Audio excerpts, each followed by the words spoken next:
You might be asking me, what am I doing putting this chain on behind me? Now, so close after my milking video, I think it was the morning or day after, so a few days ago. Morning, William were milking, had a phone call. A cow had come down these steps and was trying to run riot in here. We basically got a relief milker who appeared. So after she'd caused all damage, pulling units off and everything, would she go back up there? She wouldn't. I get an altar around her. She kept trying to get in this corner and was playing. I was frightened she was going to damage my volume washer thing. But we got an altar, tied her to that gate and kept ticing her up with a bit of corn, and we managed to get her out. And after about half an hour of trying to get her out, we managed it. So to try and stop it happening again, I've got this chain. I've got another one there because I didn't know which would fit, and so I've bolted it on here. I've had to use different bolts because they're the old ones, and I've had to put that on. I've had to cut a bit off because this bit it weren't fitting right.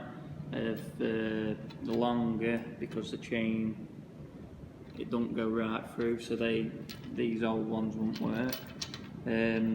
All I've got to do really is figure out how it's going to fasten on. Now I'm wanting it, look, try not to fall, I'm wanting it to sort of slip onto that nut somehow. We'll figure it out. I mean, it could have been a lot worse because, well, it weren't the cow who fell in the pit. She didn't walk down, she sort of fell down, William says. Now the reason for that is, when cows have been milked, they come out of here and out that side, they come round here and they head down.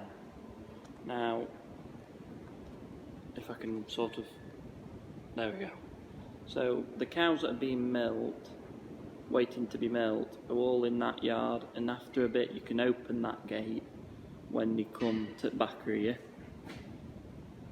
And there's a gate that comes round to them concrete panels, them two, and then you can let these out. But in the meantime, when he first starts milking, you can't they have to stay there, the ones that have been milked, and so they get backed up to here, and then as that gets down, the ones that are waiting to be milked, shut gate, open that one, then they can all go.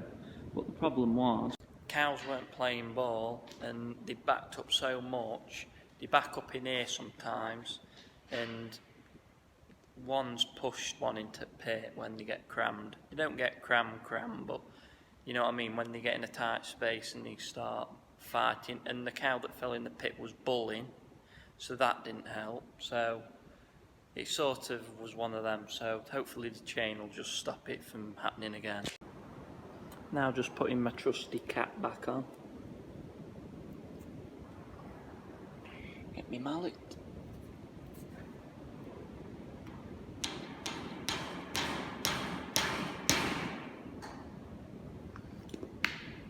When we built this parlour in 2021, I put a load of caps on, just cause, just to try and protect the bolts and the nuts and make it look nice, especially when you have inspections and all that. So, right, so I've coupled this one down where I want to do it, and what I've got is some threaded bar.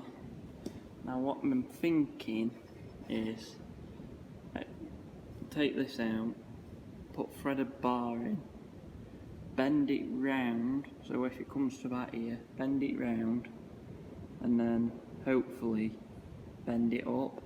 So the chain, this will probably not work, but so the chain will like sit on it. Let me try and do a better example. Here you go. So the chain will like, say if the bar comes to here, will sit on it, and then hopefully loop round. I don't know. I don't know what I'm doing. Or unless I get it out here and then just flip it uphill, so you clink it on here. We'll have to see. We're just winging it.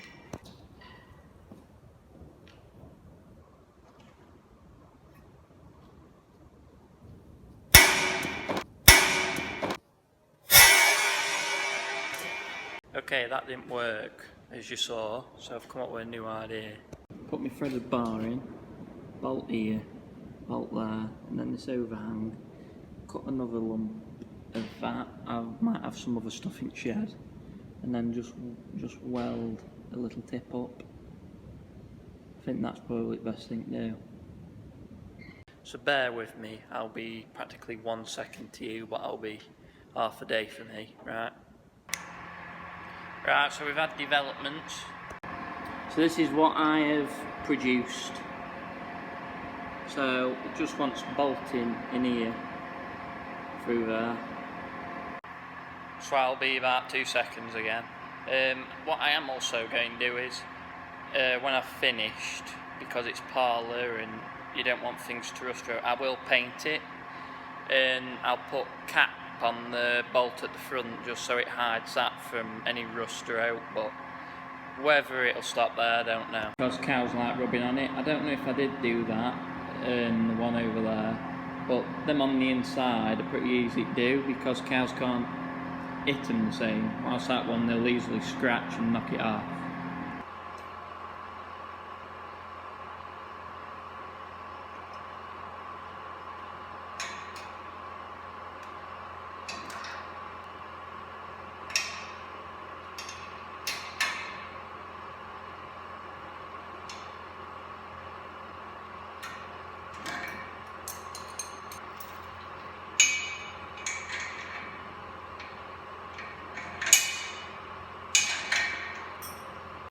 I'm quite proud of myself for that. Now I know it bows down a lot, but I can soon sort that out. But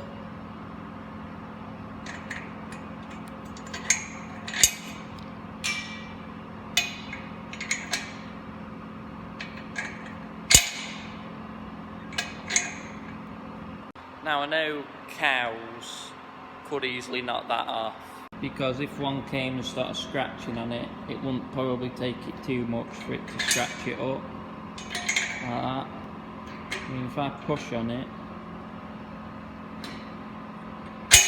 yeah.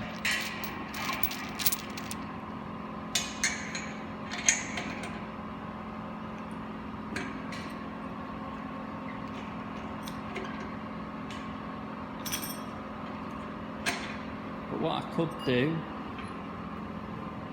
is give it a bit more of a lean by pulling it this way a bit so there's more pressure on it. I'm trying to think what else I can do. It's pretty sound where it is because there's only just enough room for you to put the chain on. Right, so I've just cut them few links off that I don't need, and it's really done it really well. I mean, I could have done it an extra link, but I don't want too much pressure. That's just right, that. And also, if you push on it now,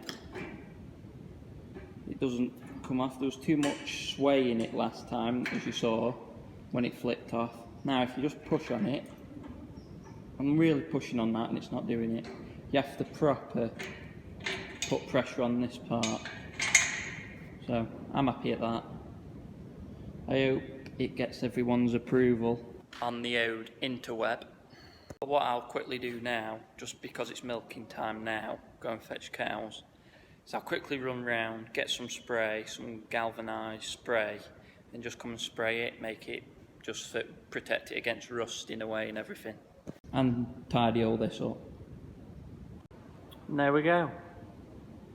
So I've just sprayed it with me, well, I had a bit left in my other can. It's just galvanising spray. And yeah, made a nice finish. The chain, over time, will just rub it off. But for now, it's fine. It's just, see how it goes. I'm not end of world. It is a stainless steel chain, so this shouldn't really rust. But we'll tell. I'll meet you back here in 20 years, if I'm still going. Anyway, we'll crack on to the next job.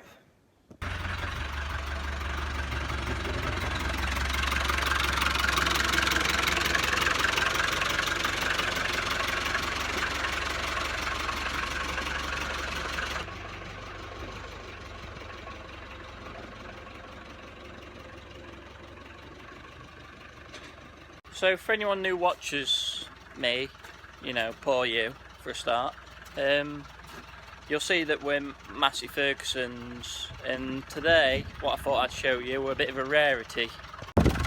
Massey Ferguson 130.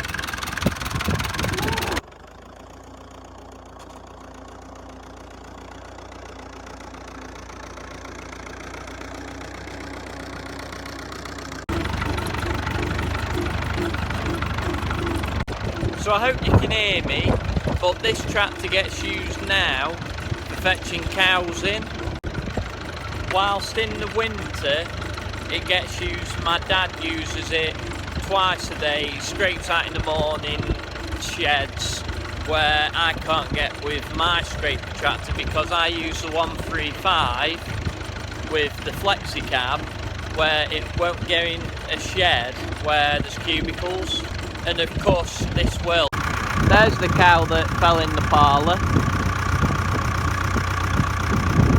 Obviously she's done no damage to herself.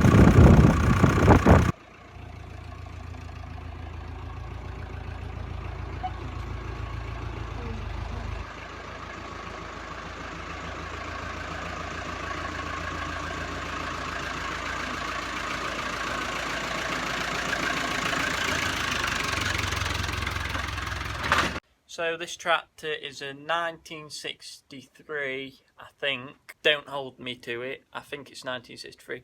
And my great uncle bought it. He bought it second hand. And there was a cab on it when he had it. I don't know what the cab was called. There were a different name. It weren't like a Duncan or just a Massey Ferguson cab. There were no like that. It were like Winston Stevenson or something, and I just can't think what it were. I mean, my dad had been better to talk about it, but I'm not really, I don't think he's keen on videos like that, so we'll keep him out. But he bought it and the cab rotted off on it, and then he was going, I think he was going to sell it to Scrapman or something, so we had it, which is nice because it's part of the family. The gearbox is different on these because you probably think it's a 135, but it's far from it. The gearbox on it's different. They had 4 gears. I don't know if you can see it. So you have 1, 2, 3, 4, and there's your reverse. So they had an extra gear, which the 135s always lacked. They always had such less gear. They always wanted an extra gear because when you were like little square bailing or doing something, there was so much bigger jump between 1 and 2 that this was just a bit better. And the reason, it were a tight bugger, my great uncle, and he was going to trade this in, I think, for a 135, but I think they were like 10 quid back then. This is back in, you know, years ago. And he was going to trade it, and he reckoned it cost too much. I think it was like a 10 or a 50 quid maybe to trade it in. 50 quid you'd have to put towards it, and he wouldn't do it. And when they were new, this is why they were quite rare, is they weren't much different in price compared to a 135, so people opted for the 135, which probably makes sense. But you see, they were a bit tight, so which is good because you've got watch what you're spending, and it's a nice tractor. I mean, it's done the job. It's, if it was 63, it's in its must be 60 some now, 62. So yeah, it's done us a lot of work. I mean, not like heavy work, but like doing yard scraping, and it's spent its last few years yard scraping, and you see it's doing that every day in winter. That even when it's cold and frosty, it still goes and does a good job. Now here's the dials on it. You see, as you can see, it's for everyone, and they were different to the 135's dials. I think that's similar. Not really similar, but yeah, it's the steering stiff on it. That's one thing, but I don't know if the air needs some air in the tyres. It's got numerous oil leaks, but it keeps going. The problem is with this tractor, the biggest problem is getting parts. Like we've had the clutch go on it a few years ago. That was trying to get parts for that. The gear lever, gearbox had trouble getting parts for that. I think the gear stick came off or something and we needed a new gear stick, so that were another thing. But the biggest problem is these wheels. Now, can you see that they're, are they 5? 1, 2, 3, 4 stud. Now, your Massey 135 are 5, I think. There's somewhat different ones. That's original, I think. This is the new bit, the outer rim, and that was the biggest pain to try and find one of them. And what we ended up doing was getting like your 135 wheels and just cutting them off and re-welding the lugs on. Like this bit here. Since they were different, like a 135, they were spaced out different, so we had to cut them and re-weld them on where they needed to go. But we got there and the tyres on it are alright. They've kept going, and the other thing is now, what it keeps doing, is since it's caked in muck, like it does scraping out, the link arms have rotten. Is it that one or this side?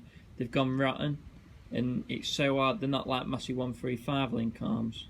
I did see one for sale on eBay a while ago, might be last year, and they wanted a colossal amount of money just for one link arm, and it was, I think it was that side where I think the box came with where you can alter it, adjuster. That came with it, I think. But still, I think it weighed like 200 quid or something or 300. I just can't remember now, but it was like, and I think it just went just like that as well. It was just trying to get parts for them are just scarce. I did manage to get last year as well, which was a lucky find. As you can see, this here is rotted off. See, that's all gone rotten.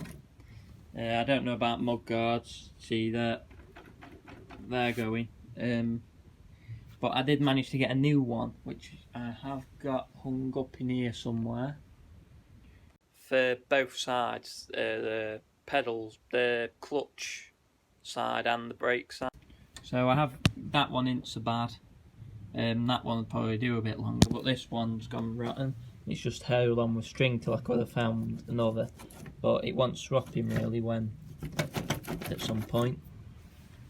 The bonnet also is a lot different because you undo this latch here and the whole thing flips over. There's some hinges on the other side, so it just flips up so you can get in, easy access, which is a lot better than the 135s has.